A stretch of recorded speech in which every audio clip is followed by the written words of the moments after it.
ताला ने इस सूरत के बेहतरीन फ़ज़ाइल उम्मत मोहम्मदिया पर खोले और इस पर नाजिल फरमाए और इन्हें पढ़ने की तौफ़ीक़ अता फरमाए। ये देख लीजिए, सूरत जो है बेहतरीन अमलियात के लिए, नूरानियत और अमलियात के लिए बेहतरीन है। अल्लाह तबारक व तआला का कुरान जो है इसे समझना चाहिए, पढ़ना चाहिए और उस पर अमल करना चाहिए और इसके वज़ाइफ़ात पढ़ने चाहिए, क्योंकि रब ताला का कलाम। मैं मुख्तसर वीडियो के लिए इसको मुकम्मल करता हूँ, इसके फ़ज़ाइल को चंद बताऊँगा आपको, फिर एक वाक़या बताता हूँ। इसका पहला अमल जो है वो 1 साल से लेकर 10 साल तक भी इसकी ज़कात है। 40 दिन की भी है, 3 दिन की भी, 10 दिन की, जो जितनी ज़कातें अदा कर सकता है उसके बारे में। सबसे पहले तशख़ीस के लिए मैं बताता हूँ कि कैसे इसको इस्तेमाल किया जा सकता है, इसका ज़कात कैसे अदा की जाए। 40 दिन तक आपने 40 मरतबा रोज़ाना पढ़कर इसकी ज़कात अदा करनी, तरके जलाली व जमाली और तमाम जो रेस और इसके कानून है तमाम को अदा करते हुए 40 मरतबा 40 दिन तक पढ़ लें। उसके बाद किसी भी मरीज़ को देखना है, उसको बीमारी है, कुछ भी है, देखना है, जादू है, जिन्नात है, जिस्मानी बीमारी है, तो आपने एक सफ़ेद कागज़ लेना है। सफ़ेद कागज़ पर उसके दोनों हाथ रख देने हैं और आपने पढ़ना शुरू कर देना। 40 मरतबा पढ़ के आपने उस पर दम करना है और उसके जैसे ही आप हाथ उठाएँगे तो उसके ऊपर खून के निशान बने हुए होंगे। तो अगर खून के निशान हो तो वो जादू जिन्नात का मसला होगा, अगर नहीं बनते तो जिस्मानी मर्ज़ है। ये तशख़ीस के लिए पहले इस्तेमाल की जाती है। दूसरा, कोई जिन्नात को अपना पीर बनाना चाहिए, यानी कि उस्ताद बनाना चाहिए। जिन्नात को बख्ते नूश शहनशाह जिन्नात को अपना उस्ताद बनाना चाहिए। उसका क्या तरीक़ेकार है? इसी सूरत के ज़रिए। तो वो इस तरह से है कि आप कोई भी सवाल करेंगे उससे किसी भी अमल के बारे में, सूरह यासीन का अमल कैसे किया जाए, इसके मोकलात को हासिल कैसे किया जाए, सूरह कौसर के कैसे मोकलात को हासिल, कोई भी आप सवाल करें दुनिया का किसी भी तरह का, सिर्फ ख़जाने और लालच के अलावा तमाम थे, ये जुए के लिए जो इस्तेमाल करते हैं सिटा वगैरह, उनके अलावा जो भी आप सवाल लिखेंगे अमलियात के अंदर, नूरानियत के अंदर, इबादात के अंदर, और जो भी आप राज की बात लिखेंगे, लिख कर आप सोएंगे रात को और सुबह जब उठेंगे तो उस कागज़ के ऊपर आपको जवाब लिखा हो पाएगा। इसका क्या तरीक़ेकार है? इसका तरीक़ेकार इस तरह से कि आप रोज़ाना बिस्तर पर बैठेंगे, पाक साफ़ होकर सफ़ेद लिबास पहनेंगे, एक सफ़ेद कागज़ लेंगे, उसके ऊपर सवाल लिखेंगे, उसको बंद करके आपने सामने रख लेने और 450 मरतबा, 450 मरतबा इसकी पहली 7 आयात को पढ़ना है। 450 मरतबा पहली 7 आयात को पढ़ना, उस पर दम कर देना और उसको तकिए के नीचे रख के सो जाना।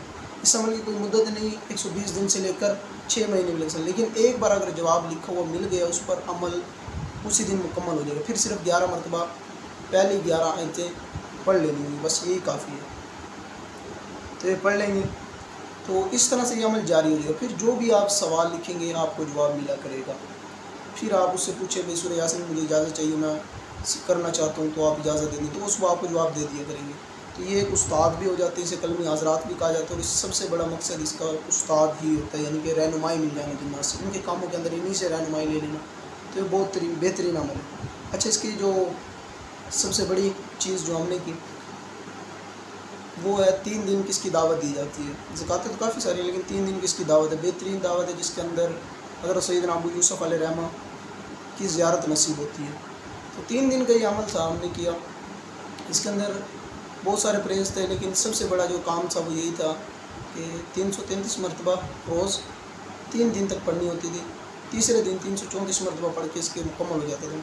लेकिन इसके अंदर तय का रोज़ा रखा जाता है, यानी कि आपने अगर आज सहरी की है ना आज रात को, तो कल आप अफ्तारी के वक्त खाना नहीं खाएंगे, आप सिर्फ मिश्री, चीनी, नमक, कोई भी खजूर लेके सिर्फ चूसेंगे, जिससे रोज़ा टूट जाता है। तो एक खोलने की नीयत से आप लेंगे और उसे फिर वापस फेंक देंगे।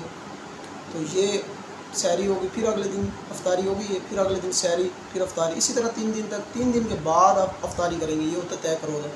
तो पढ़ने का तो इतना मसला नहीं, 333 तादाद है तो रात को पढ़नी होती है, लेकिन रोज़े का बड़ा मसला होता है। मैं पहले दिन किया तो उसके अंदर कोई इतनी ज़्यादा कबाद नहीं थी, रोज़ा तो नहीं, रोज़ा था लेकिन इतना ज़्यादा नहीं लगा। पहली रात पढ़ने बैठे तो क्या देखता हूँ कि जब मैं पढ़ने बैठा, सार वगैरह कर लिया, तो सामने जब मेरे ख्याल से 111 या 112 की तादाद थी, सामने एक शेर आगे बैठा हुआ, शेर आगे बैठा है तो वो बड़े गुस्से में देख रहा है, इस तरह से देखता रहा। उसके बाद एक बंदा आता है, उसके ऊपर सवार हो जाता है, सामने आगे बैठा रहता है, वो भी तो सामने बैठ रहा है तो आवाज़ें निकालता जैसे किसी भी हमला करने के लिए नहीं शेर होता, वैसे हमला करने के लिए बैठा हूँ।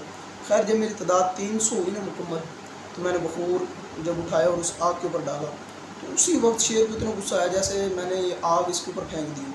तो वो वैसे ही गोल गोल चक्कर काटने लगा और उसके साथ जो बंदा था वो कहने लगा कि मेरा शेर पागल हो गया, अगर तूने बचना है तो तू यहाँ से चला जाए। खैर मुझे पता था ये धोखे होते हैं नाच के, लेकिन मैं बैठा रहा। खैर उसके बाद ये मामला हुआ कि वो करीब आए, तब मेरे ख्याल से 1 या 2 मरतबा रहती थी। जैसे मैंने 1 मरतबा रहती थी वो पड़ी, शेर ने मुकम्मल एक झपट जैसे उछल के अभी खाएगा, उछलने लगा तो उसी वक्त तादाद मुकम्मल हुई और मैं ऐसे हाथ करने लगा उसको रोकने के लिए, सार के अंदर वैसे ही करने लगे कशीदगाजी की वजह से। वो इस तरह से किया तो वो रुक गया, गायब हो गया सारा मंजर ही। खैर यही पहले दिन देखा, दूसरे दिन कुछ भी नहीं, एक चीज़ भी नजर नहीं, मैं मुकम्मल पढ़ के बखूर जला के वापस आ गया। तीसरे दिन अब चक्कर आए, क्योंकि 3 दिन तक खाने का तो मसला नहीं, लेकिन पानी का बहुत ज़्यादा मसला होता है इसके अंदर, तो पानी का बहुत ज़्यादा मसला हो, तो खैर करना था, रोज़ा भी नहीं खोल सकते थे, चक्कर भी आ रहे थे, लेकिन पढ़ा जाके। तीसरे दिन जब पढ़ा तो बहुत खौफनाक मंजर था, अजीब अजीब चीज़ें थी। वो लंबी हो जाएगी वीडियो अगर मैं वो बताऊँ आपको मंजर, तो बहुत ज़्यादा लंबे मंजर थे। तो खैर आखिरी बात करता हूँ मैं उसके बारे में। जब तमाम मामलात हो गए तो एक हवाएं चलती थी बहुत तेज़, जिससे यूँ लगता था कि जिसे मुड़ के उधर दीवार पे जाके लगेगा।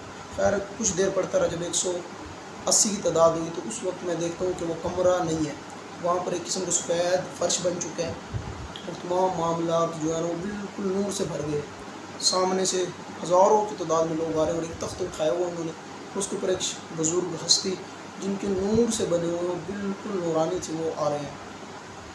तो आते हैं, जैसी बातें मैं अदब से खड़ा होता हूँ, फिर इस तरह से झुकता हूँ और फिर दोबारा बैठ जाता हूँ। मैं अमल पढ़ता रहता हूँ, वो बैठे रहते हैं देखते रहते हैं, इस तरह से मैं भी उन्हें देखते रहता हूँ। कोई उन्होंने बात नहीं की। जैसी तादाद मुकम्मल होती है, 3-4 रहती है तो वो सलाम करते हैं, तो मैं दिल में उन्हें जवाब दे देता हूँ कि वालेकुम सलाम, क्योंकि जिस वक्त तादाद मुकम्मल हो कोई भी है तो उसे जवाब नहीं दे सकते आप, वरना अमल तमाम ज़ाया हो गए। तो इसी तरह हुआ कि मैंने मुकम्मल किया, फिर खड़े होकर दोबारा अदब किया और उनको जवाब दिया। तो वो कहने लगे कि तुम्हारा नाम क्या? खैर मैंने अपना नाम बताया। वो कहने लगे कि क्या मामला था, किस लिए ये हमें बुलाया? तो मैं कहने लगा हुजूर आप कौन हैं? तो एक शख्स साथ खड़े होकर कहते हैं कि ये अबू यूसुफ रज़ी अल्लाह ताला अन्हु में जिन्नात से, कौम जिन्नात में से, जो सबसे पहले जिन्नात में नबी पाक पर ईमान लेके आए थे।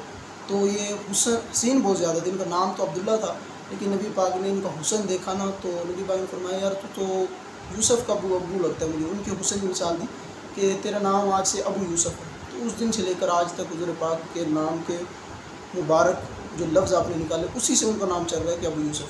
खैर मैं कदम बोसी की इल्तिजा की तो उन्होंने कबूल की, हाथ की कदम बोसी की इजाज़त ना दी तो वो हाथ चूमे उनके। उसके बाद वो कहने लगे क्यों बुलाया? मैंने कहा हुज़ूर सिर्फ ज़ियारत के लिए। कहने लगा लोग तो इतना अदब नहीं करते, हमें खुद हाजिर करके ताबे करने का कहते हैं, उन बेअक्लों को क्या पता। मैंने पूछा बस आपकी ज़ियारत के लिए। तो कहने लगे ठीक है। बाकी उन्होंने काफ़ी सारी बातें की जो जिन्नात के बारे में थी और भी मामलात के बारे में थी। खैर उन्होंने 2 नसीहतें की, फिर कहने लगे कि अगर कभी ज़रूरत पड़ भी जाए तो इस सूरत को पढ़ना हम इंशाल्लाह आएंगे ज़रूर, अगर कभी ज़रूरत पड़ी तो असल मकसद हमारा तो खैर ज़ियारत का था, लेकिन अगर कोई करे तो उनसे ये अर्ज़ करनी होती है कि आप मुझे कोई आपका खादिम दे दे जो आपके साथ रहते हैं, उनमें से कोई खादिम दे दे ताकि मुझे दुनिया के अंदर जो भी काम पड़े मैं दोबारा दावत ना दूँ, उसके ज़रिए से अपने मामलात को हल करता रहूँ ताकि मुसलमानों की मदद होती रहे। खैर ये अर्ज़ कर देते हैं, लेकिन इसके अंदर याद रखिए कि ये ऐसी जगह पर किया जाएगा जहाँ पर 200 कदम तक कोई घर वगैरह ना हो, 200 कदम तक कोई घर वगैरह ना गिराने के अंदर किया जाए। ताई रोज़ा रखा जाता है, एहराम बांध के किया जाता है, और बखूरात भी इसकी बहुत लंबी तफसील, अगर कोई बखूर जलाना चाहेगा तो किसी के पास बखूर तो खैर नहीं बनेगा, लेकिन वो इस तरह से कर ले कि अगरबत्तियाँ वगैरह ज़्यादा जला ले, बस ये भी बखूर हो जाएगा। बाकी यही है कि जब जिस दिन वो सहरी करेगा पहले दिन, ये जिस रात को शुरू करना है उससे पहले रोज़ा रखेगा, यानी कि मगरिब के टाइम जो ईशा के वक्त उसने पढ़ना है उस दिन पढ़ने के बाद रोज़ा नहीं रखना, उससे पहले एक दिन उसने सहरी करनी है। और सहरी के अंदर गोश्त ना मछली वो तरह की जलाली जमाली होगा उसका। ये किया जाता है अमल हर महीने की 7, 8, 9 को। लेकिन अगर कोई ख़ास करना चाहे कि ख़ास हो जाए तो वो मुहर्रम के अंदर करे, 7, 8, 9 या रबीउल अव्वल के अंदर, ये 2 महीने जो अगला महीना है रबीउल अव्वल का, इसके अंदर भी किया जा सकता है। तो बेहतरीन एक अमल है, लेकिन बस रोज़े का ज़्यादा मसला होती है, उसके अंदर तकलीफ होती है क्योंकि प्यासा नहीं रहा जा सकता 3 दिन। लेकिन ज़्यादा कोई मसला नहीं, चक्कर वगैरह या कोई अगर इंसान अपने आप कंट्रोल कर ले तो कोई मामला नहीं होगा उसके साथ। बेहतरीन सबसे अमल है। अब इसी के अंदर यही है कि अगर कोई उसके बाद उसका अमल बड़ा पुख्ता हो जाए, वो किसी पर भी 7 मरतबा पढ़ के दम करे जादू जिन्नात के लिए, किसी भी मर्ज़ के लिए, तो इंशाल्लाह उसका वो मर्ज़ जो है वो ख़त्म हो जाएगा फिलफौर। अगर वो जिस्मानी हुआ तो बता दिया जाएगा, अगर वो रूहानी हो तो उसी वक्त फ़ौरी हल हो जाएगा। बाकी और भी अल्लाह तबारक व तआला ने इसको बहुत सारे फजीलतों से नवाजा, बाकी भी इंशाल्लाह जल्द आपको उनके बारे में बताएंगे। अगली वीडियो इंशाल्लाह हम बिस्मिल्लाह शरीफ के ऊपर बनाएंगे। तमाम लोग इसको कम अज़ कम अपने विरद के अंदर 3 मरतबा, 7 मरतबा, 11 मरतबा रखें और इन तमाम फ्यूज़ बरक़ात से फैज़ याब होंगे। और एक उन्होंने आखिरी बात उन्हीं के अंदर से की थी कि जो शख्स भी सूरह जिन पढ़ता है और उसके अंदर शतता के लफ्ज़ जब आता है शतता, तो वहाँ पर मेरा नाम या अबू यूसुफ़, या अबू यूसुफ़, या अबू यूसुफ़ ए ग़ुलाम मोहम्मद, ये लफ्ज़ पढ़े 3 मरतबा, या अबू यूसुफ़, या अबू यूसुफ़ ए ग़ुलाम मोहम्मद, तो ये लफ्ज़ पढ़े तो मैं जब भी वो ये पढ़ेगा तो मेरी नज़र उसकी तरफ ज़रूर होगी, मैं उसके करीब होंगे। ये सूरह जिन पढ़ने वालों की फजीलत है, जब भी वो इस तरह से पढ़ेंगे तो वो उनके बिल्कुल करीब आके बैठते हैं, लेकिन उन्हें नज़र नहीं आएंगे आमतौर पर भी अगर वो पढ़े, लेकिन पढ़े ज़रूर। रोज़ाना 3 मरतबा, 7 मरतबा पढ़ ले तो अल्लाह ताला उसको भी इन बरकतों से नवाजेगा। जज़ाकल्लाहु खैरन कसीरा।